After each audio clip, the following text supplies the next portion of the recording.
किसान और मजदूर की आत्मा कराह रही है। देश की मिट्टी, खेत, खलिहान न्याय मांग रहे हैं। अन्नदाता अपना अधिकार मांग रहा है और मोदी सरकार उन्हें घाव देने में जुटी है। कभी राष्ट्रीय राजमार्ग खुदवाकर, कभी कंटीले तार लगवाकर, कभी मिट्टी के बांध बनवाकर, कभी सड़कों पर खाइयां खुदवाकर, कभी ठंड के मौसम में धरती के बेटों पर वाटर कैनन चलवाकर और किसानों के बेटों यानी पुलिस और फौज के जवानों को किसानों के सामने खड़ा कर संगीन के सायों में डराने की कोशिश करवाकर मोदी सरकार राजनीतिक तौर से बेईमान है और किसान की पीठ में छुरा घोंप रही है। देश में भाजपा सरकार नहीं, लगता है कंपनी राज है और संघर्ष ही इसका इलाज है। राजनीतिक लॉलीपॉप और झुनझुने पकड़ाने की बजाय 3 काले कानून खत्म करने चाहिए। काले कानूनों पर विशेष कमेटी का लॉलीपॉप पकड़ाकर बेईमानी बंद करे मोदी सरकार, हमारी पहली मांग ये है। कल जब किसान संगठनों को बातचीत के लिए बुलाया गया था तो हम सबको उम्मीद थी कि चंद धन्ना सेठों की चौकीदार मोदी सरकार 62 करोड़ अन्नदाताओं की आवाज और पुकार को सुनेगी और 3 कृषि विरोधी काले कानूनों को खत्म करने की घोषणा करेगी।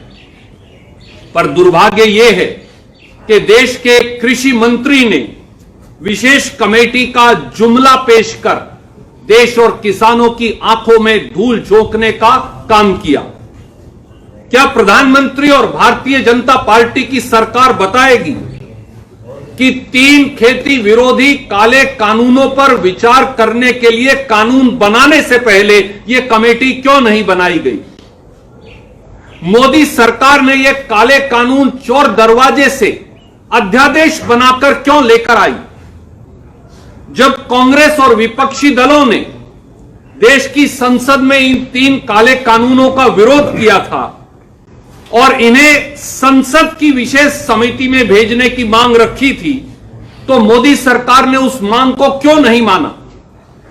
कांग्रेस और विपक्षी दलों के सदस्यों को निलंबित क्यों कर दिया गया था?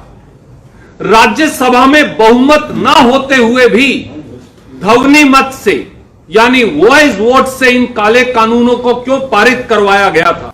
क्या जो काम विशेष कमेटी करेगी वो संसद की विशेष समिति को नहीं करना चाहिए था?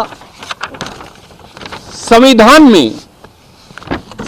में खेती तो प्रांत का विशेषाधिकार है, यानी कानून बनाने का अधिकार प्रांतों को है। फिर मुट्ठी भर उद्योगपतियों को खेती का 25 लाख करोड़ का कारोबार सौंपने के लिए 3 काले कानून मोदी सरकार ने जबरन कंकरेंट लिस्ट में क्यों बनाए? देश के कृषि मंत्री किसानों को विशेष कमेटी बनाने का प्रस्ताव रखते हैं और देश के प्रधानमंत्री जो एक आदमी की सरकार चला रहे हैं, मन की बात और वाराणसी के अंदर जाकर इन काले कानूनों को सही ठहराते हैं।